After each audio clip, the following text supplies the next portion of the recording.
Shams just dropped a bombshell on us. According to Shams of ESPN, Mitchell Robinson's return date has been pushed back even further. Shams also gives us an update on the Knicks and their trade plans moving forward. We're going to break down all of these reports for you today. If you're not already subscribed to the channel, go ahead and hit that subscribe button and make sure you have notifications turned on so that way anytime we drop new content, you get notified. And now, let's get started. Mitchell Robinson's return has been pushed back even further. It was only a few days ago where we were so hopeful about Robinson, his rehab, and his return. Now, in a major twist, Shams gives us the following report about Robinson and potentially when he can return for the Knicks. Shout out to New York Basketball on the app X for giving us the following information.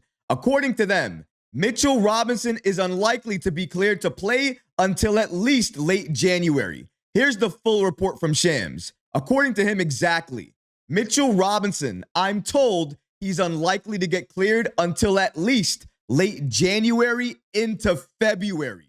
So that pushes his timeline a little bit. They need to see whether he comes back healthy and can play. Or do the Knicks look at the market? Potentially because they need another big off the bench. What an absolute blow for the Knicks, with Shams confirming that Mitchell Robinson will be out longer than expected. Now, instead of early January, it's looking like it's going to be a month later before Robinson returns. Shout out to Shams for giving us the following updates about the Knicks and their plans for Mitchell Robinson. A lot to break down from his report. The first thing is the Knicks are likely not going to get Mitchell Robinson back until February. And that's a huge blow for this Knicks team that has been waiting for Mitchell Robinson to return for the last few months. We need his defense inside. Without it, the Knicks continue to get exposed and we continue to be vulnerable. We thought we were going to have him back on January 1st. Now we know that was a lot of hope. He's not going to be back by then.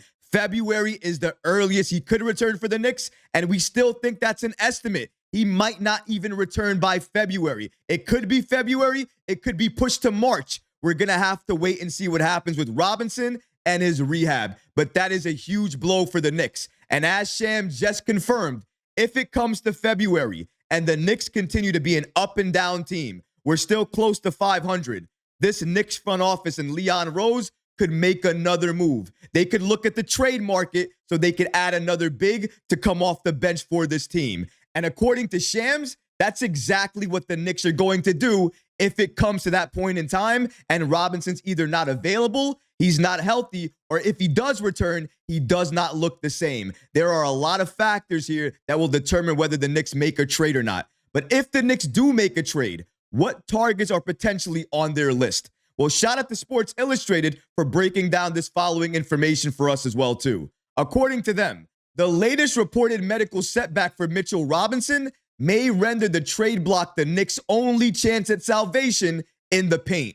But there's reportedly no shortage of candidates, including Goga Bitadze, Clint Capella, and Jonas Valanciunas. 2 out of the 3 players named on that list are likely not going anywhere for different reasons. Goga with the Orlando Magic, how injured that team is right now, they are not making any trades and not trading any of their players. They are looking to get healthy, stay healthy, and try to remain competitive. When it comes to the Atlanta Hawks, they can try to trade Clint Capella. They've been trying to do that for a number of seasons now. The only problem is a number of teams do not want to make the trade for him. That contract is terrible. He's in the final year of that contract, by the way. And if he doesn't like where he's traded to, after this season, he can walk for nothing. So let me ask you a question. What team would want to trade for him?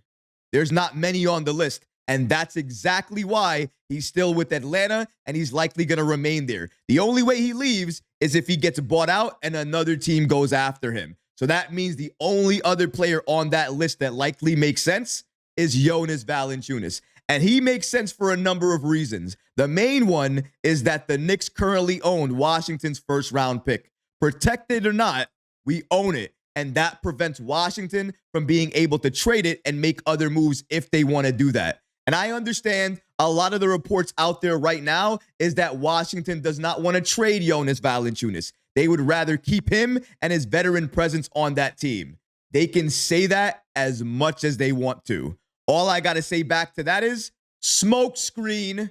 Of course they're saying that. They have to say that because if they don't say anything else, then every other team will think they can go after Jonas and have to give up nothing in order to get him. Them doing this is a way to increase his value so other teams that want to trade for him will bring some assets to the table because at the end of the day, that's all the Wizards want. More assets that they can utilize to make trades down the road. And the Knicks have one of the best assets for them.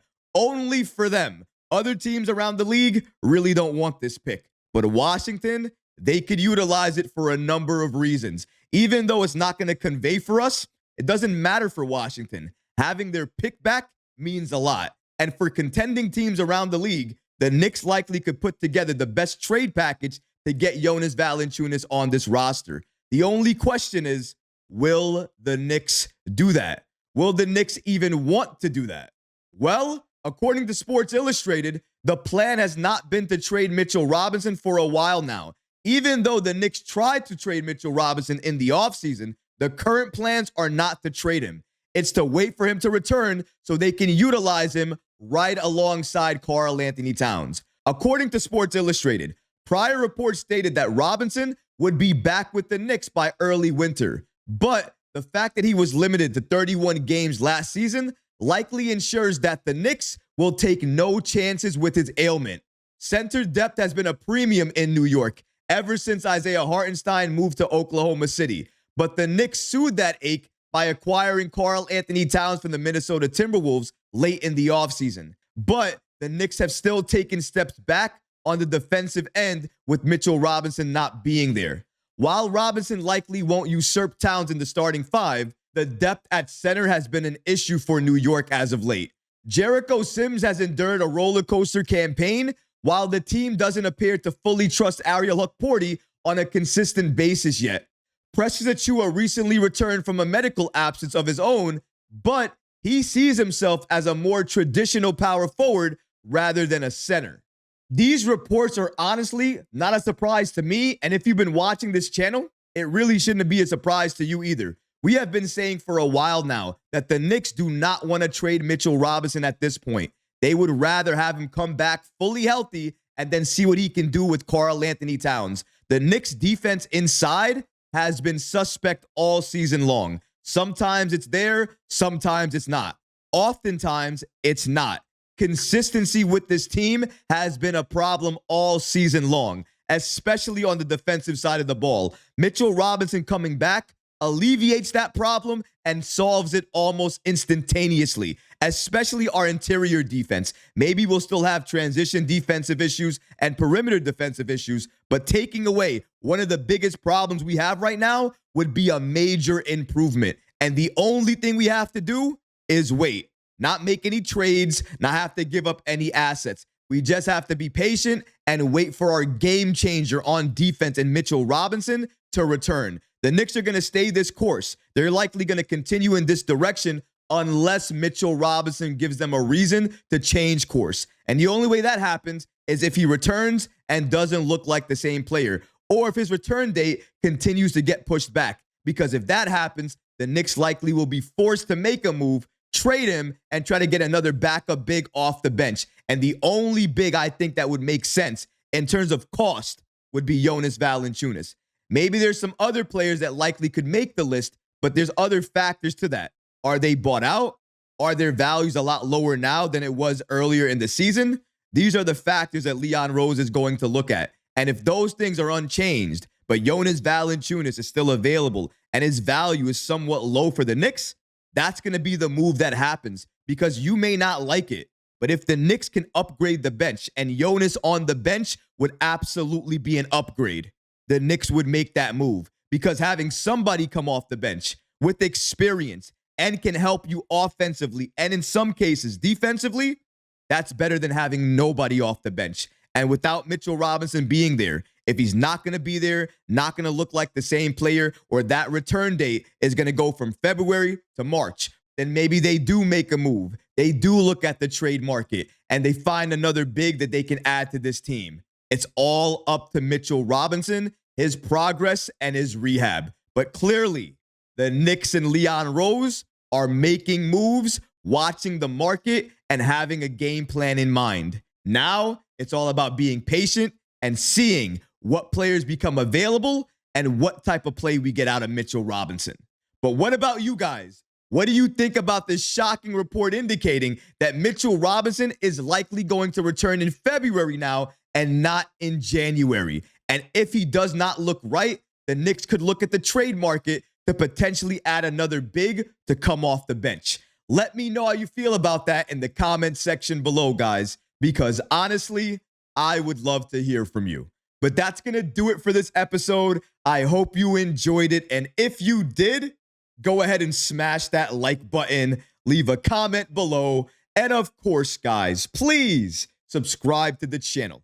Until next time, Knick fans, take care of yourself, your families, and each other. Peace and love.